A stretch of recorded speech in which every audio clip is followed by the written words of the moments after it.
Le Petit Prince de Antoine de Saint-Exupéry. Chapitre 1. Le narrateur, devenu aviateur, raconte un souvenir d'enfance. À 6 ans, il avait dessiné un serpent bois digérant un éléphant, mais les adultes, incapables de comprendre, voyaient un chapeau. Découragé par leur manque d'imagination, il abandonne ses rêves de dessinateur et se conforme à leur attente. Plus tard, il teste parfois les grandes personnes en leur montrant son dessin, mais elles ne voient toujours qu'un chapeau. Il constate qu'elles manquent d'ouverture et préfère ne plus leur parler de choses essentielles comme les étoiles ou la jungle. Cette déconnexion entre les enfants et les adultes marque profondément le narrateur qui ressent leur incapacité à saisir la magie de l'enfance. Il se tourne alors vers un métier plus concret, pilote d'avion. Ce choix lui permet de voyager dans le monde entier, mais il garde une certaine amertume face à la rationalité stérile des grandes personnes. Chapitre 2. Le narrateur, victime d'une panne d'avion en plein désert, se retrouve seul avec des réserves limitées. Alors qu'il s'endort sous les étoiles, une petite voix l'éveille au matin. Il découvre un enfant étrange, le Petit Prince, qui lui demande « Dessine-moi un mouton ». Surpris et troublé, il tente plusieurs dessins, mais aucun ne plaît au garçon.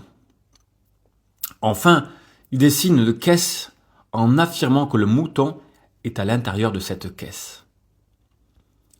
Le Petit Prince accepte joyeusement cette solution. Leur rencontre est intrigante et le narrateur devine qu'il est face à un être unique. Ce moment marque le début d'une amitié singulière et mystérieuse dans cet endroit isolé. Chapitre 3. Le Petit Prince pose de nombreuses questions au narrateur, mais répond rarement aux siennes. Peu à peu, ils échangent et le narrateur découvre que l'enfant vient d'une autre planète. Lorsqu'il voit l'avion, le Petit Prince s'étonne. Dit « Toi aussi tu viens du ciel ?» Cette phrase laisse entendre qu'il pourrait être de notre monde. En évoquant sa caisse et son mouton, il parle avec tendresse de son « chez lui ». Le narrateur est intrigué par cette origine extraterrestre et cherche à en apprendre davantage. Toutefois, le Petit Prince reste évasif et préfère rêver en regardant son mouton. Chapitre 4. Le narrateur apprend que le Petit Prince habite une planète minuscule, identifiée comme l'astéroïde B612. Il explique que cet astéroïde a été découvert en 1909 par un astronome turc, d'abord ignoré à cause de son apparence. Plus tard, habillé à l'européenne, il réussit à faire accepter sa découverte. Le narrateur critique les adultes, obsédés par les chiffres et incapables d'apprécier l'essentiel. Selon eux, connaître le prix d'une maison est plus important que ses détails poétiques. Il confie que son histoire du Petit Prince vise à préserver les souvenirs de cet ami unique et à rappeler au lecteur la beauté des choses simples et invisibles.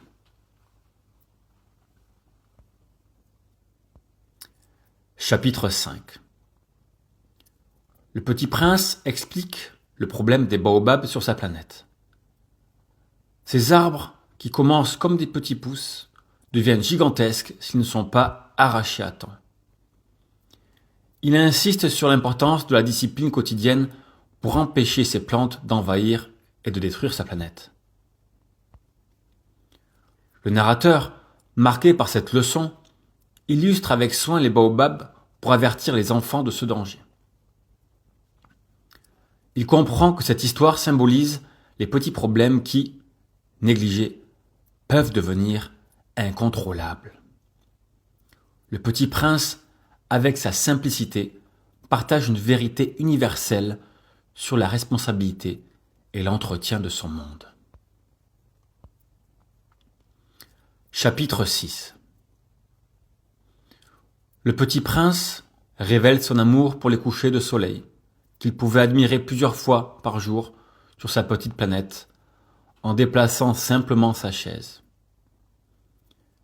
Il raconte avoir assisté à 43 couchers en une journée lorsqu'il était triste. Ce souvenir émeut le narrateur, qui comprend à quel point cette activité réconfortait l'enfant.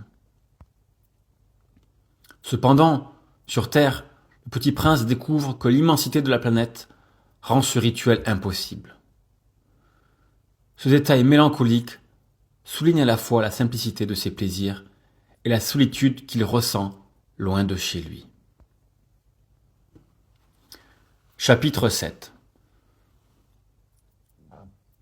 Lors d'une discussion sur les fleurs, le petit prince s'émeut de leur fragilité. Il interroge le narrateur sur les épines et leur utilité. Ce dernier, distrait par son moteur, répond de façon désinvolte, ce qui blesse le petit prince. Celui-ci explique qu'il aime une fleur unique sur sa planète et qu'il redoute qu'un mouton la détruise. Il exprime sa tristesse et sa peur de perdre cette beauté fragile. Ému, le narrateur promet de dessiner une muselière pour protéger la fleur. Ce moment révèle l'attachement profond du petit prince à ce qui est précieux et vulnérable. Chapitre 8. Le petit prince raconte l'apparition d'une fleur extraordinaire sur sa planète. Une fleur différente des autres fleurs. Elle est belle, mais aussi vaniteuse et exigeante. Elle demande au petit prince des soins particuliers, comme un paravent ou un globe pour la protéger.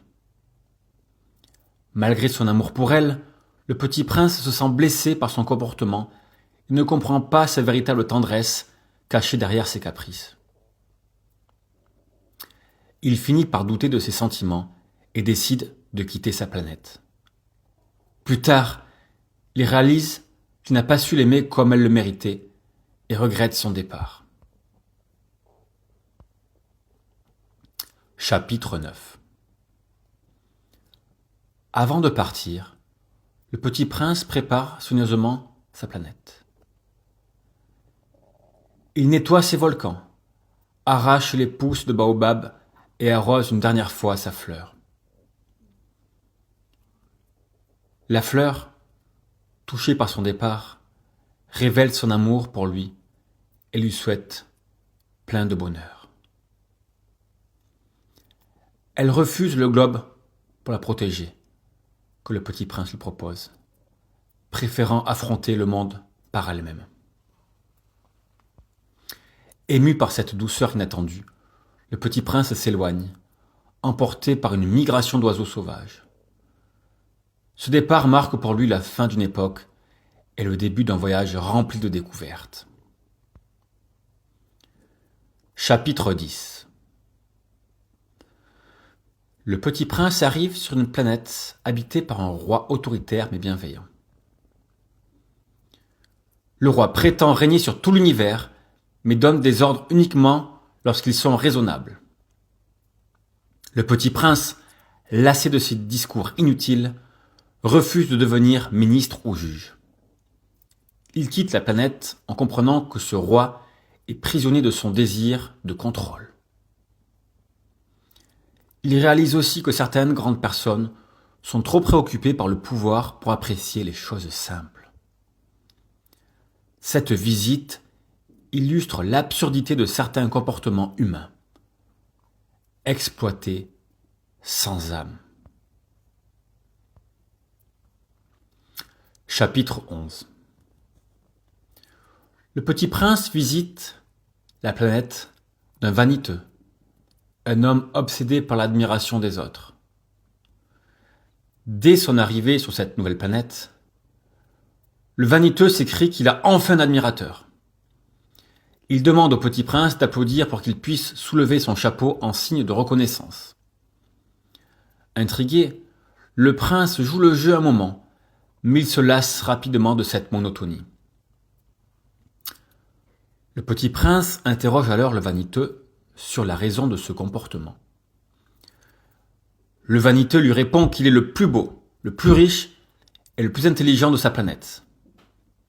Mais pourtant, il est seul, ce qui rend cette admiration sans objet. C'est inutile. Le prince s'interroge sur l'absurdité de ce besoin constant d'être loué.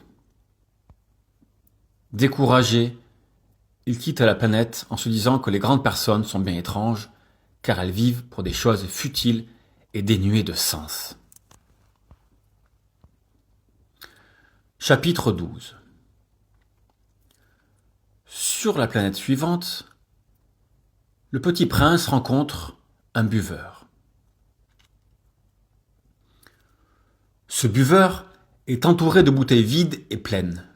Il lui explique qu'il boit pour oublier qu'il a honte.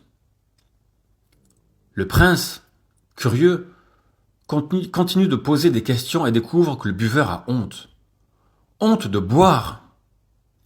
Cette logique absurde plonge le prince dans une grande perplexité. Il tente de comprendre comment cet homme peut être piégé dans ce cercle vicieux sans chercher à en sortir.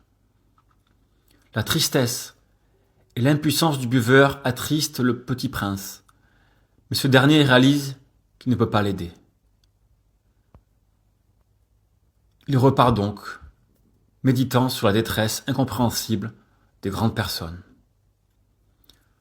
Ce nouvel épisode renforce son sentiment que les adultes se perdent dans des comportements irrationnels qui les rendent malheureux. Les adultes se perdent dans des comportements irrationnels qui les rendent eux-mêmes malheureux. Chapitre 13. Le petit prince arrive sur une nouvelle planète, la planète d'un businessman, plongé dans ses calculs. Trop occupé, ce dernier ne prend même pas la peine de saluer le petit prince. Lorsqu'il interroge, l'homme explique qu'il compte les étoiles et se targue de les posséder. Le petit prince, perplexe, lui demande ce qu'il fait avec ces étoiles. Le businessman répond qu'il les gère, les compte et les enferme dans des papiers comme un trésor. Le prince lui fait remarquer que cette possession n'a aucune utilité, à l'inverse de sa propre rose, qu'il arrose et protège, ou de ses volcans qu'il nettoie. Mais le businessman est sourd à ses arguments. Le petit prince quitte la planète, convaincu que cet homme représente une absurdité de plus dans le comportement des grandes personnes, qui confondent richesse matérielle et valeur réelle. Chapitre 14. Sur une nouvelle planète, une planète minuscule, le prince rencontre un allumeur de réverbères. Cet homme, fidèle à sa consigne, allume et éteint son réverbère une fois par minute, car la planète tourne très très vite, car elle est toute petite. Bien que son travail soit épuisant et absurde, l'allumeur l'exécute avec soin et dévouement. Le petit prince admire cet homme qui, contrairement aux rencontres précédentes, ne pense pas qu'à lui-même, mais accomplit une tâche utile. L'allumeur évoque sa fatigue et son regret de ne plus pouvoir se reposer, mais il reste attaché à son devoir d'allumer et éteindre. Le prince trouve cet homme sympathique et regrette de ne pouvoir rester. Cependant, la petite taille de la planète ne laisse pas de place pour deux. le petit prince préfère quitter cette planète avec tristesse, convaincu que cet allumeur aurait pu devenir un véritable ami. Mais il préfère quitter la planète, qu'il trouve bien trop petite pour lui et l'allumeur.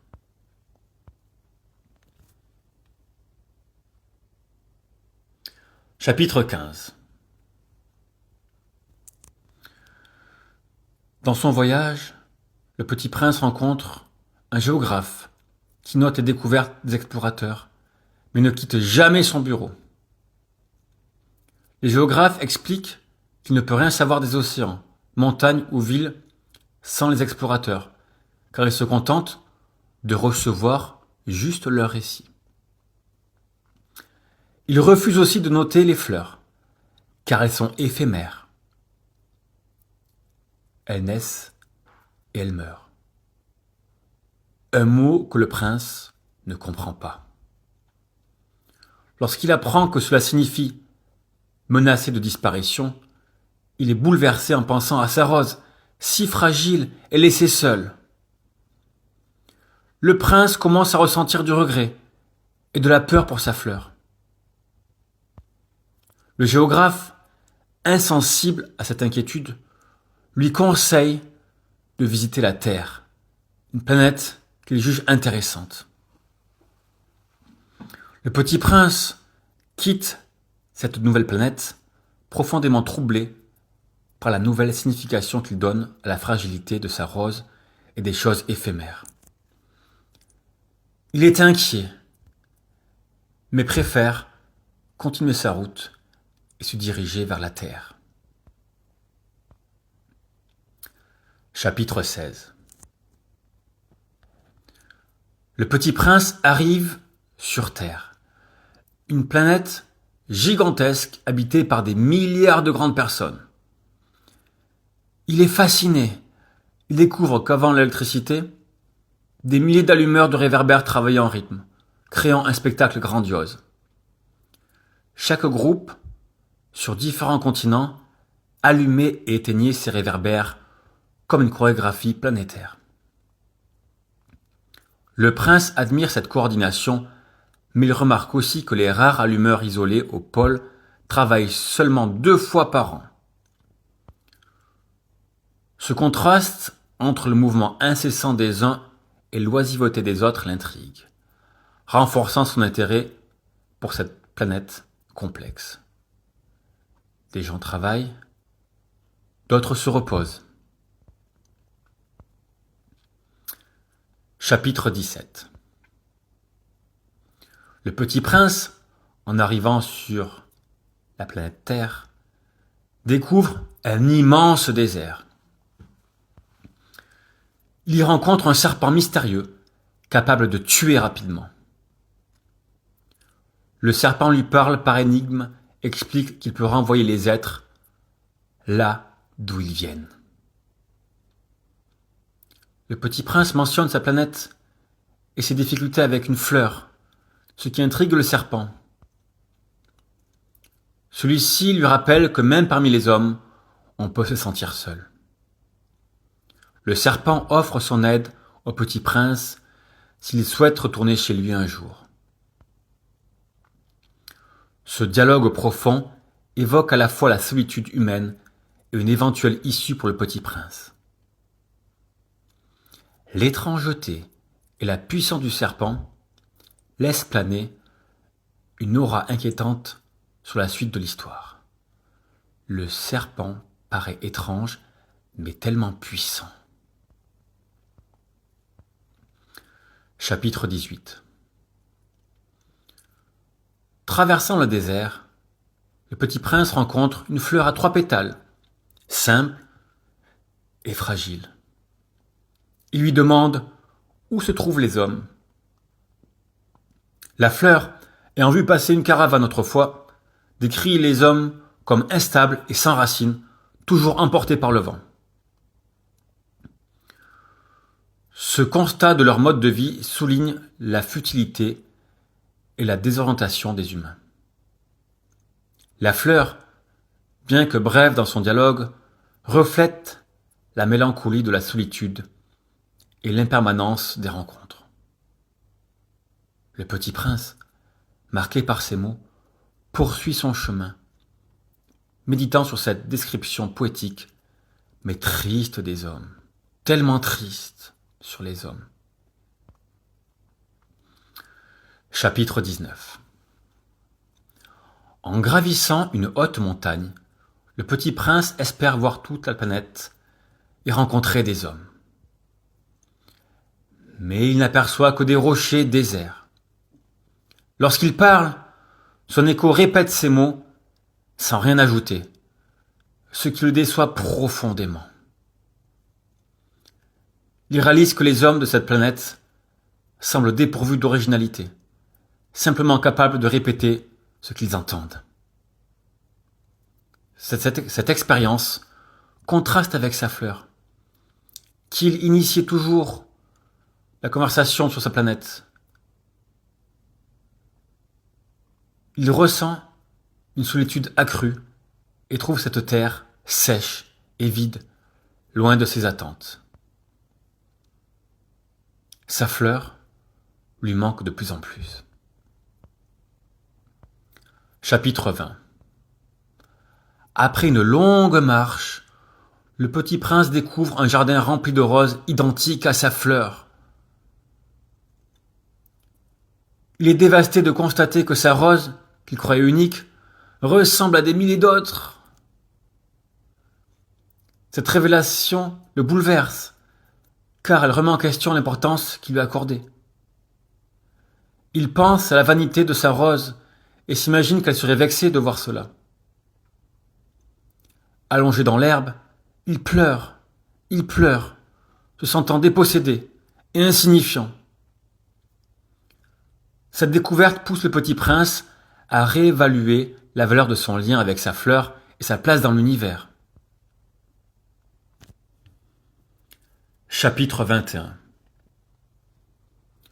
Le petit prince rencontre un renard qui lui parle de l'importance d'apprivoiser.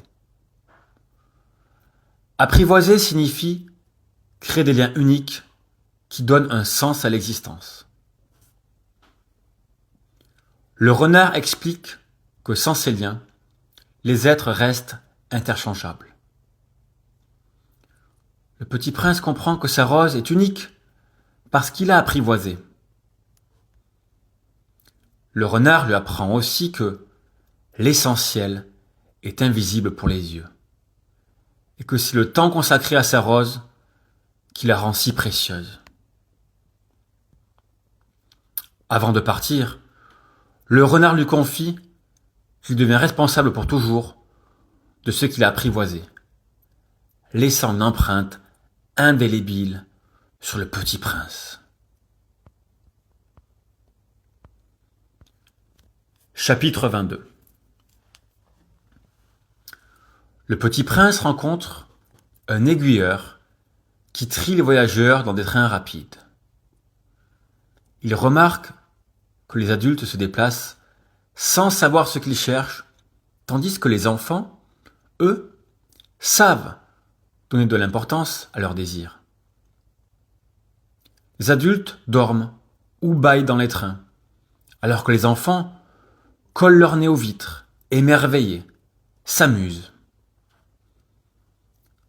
Cette observation met en lumière la différence entre les préoccupations simples et authentiques des enfants et la quête souvent futile et désorientée des adultes. L'aiguilleur, détaché, partage avec indifférence ses observations, soulignant l'absurdité de cette agitation humaine. Chapitre 23. Continuant sa route, le petit prince rencontre un marchand vendant des pilules qui apaisent la soif et permettent d'économiser du temps. Chaque pilule épargne 53 minutes par semaine. Le petit prince, surpris, perplexe, demande « Mais à quoi sert ce temps gagné ?» Le marchand lui répond qu'on peut en faire ce qu'on veut. Mais cela ne convainc pas le petit prince. Il trouve cela absurde de ne pas savourer des plaisirs simples, comme marcher doucement vers une fontaine, se promener dans la forêt. Cette rencontre illustre une critique de la course à l'efficacité qui fait perdre de vue les moments essentiels et apaisants de la vie. Chapitre 24. Après 8 jours dans le désert, le narrateur et le petit prince, épuisés et assoiffés, cherchent un puits. Malgré le danger, le petit prince reste optimiste et philosophe sur la beauté invisible des choses, comme un puits caché ou les étoiles. En marchant sous les étoiles, ils partagent une complicité profonde. Au matin, ils trouvent un puits, et l'eau qu'ils boivent devient une véritable fête, nourrie par leurs efforts et leur amitié. Ce moment symbolise la joie de redécouvrir les choses simples et les valeurs des efforts partagés pour atteindre un but. Oui, de redécouvrir juste un puits avec de l'eau, les rend dans une humeur incroyable, joyeux.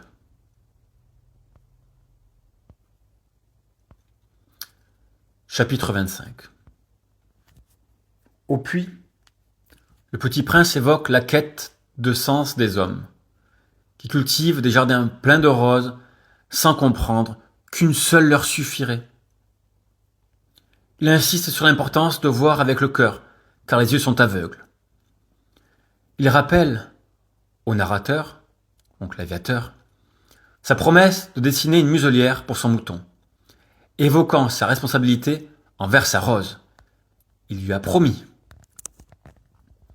Le petit prince avoue que son arrivée sur Terre, 1 an plus tôt, n'était pas un hasard. Alors ce chapitre prépare le lecteur à un tournant majeur, où le petit prince semble anticiper un adieu imminent.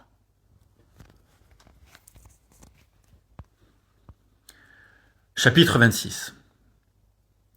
Le petit prince rencontre le serpent pour organiser son départ de la Terre.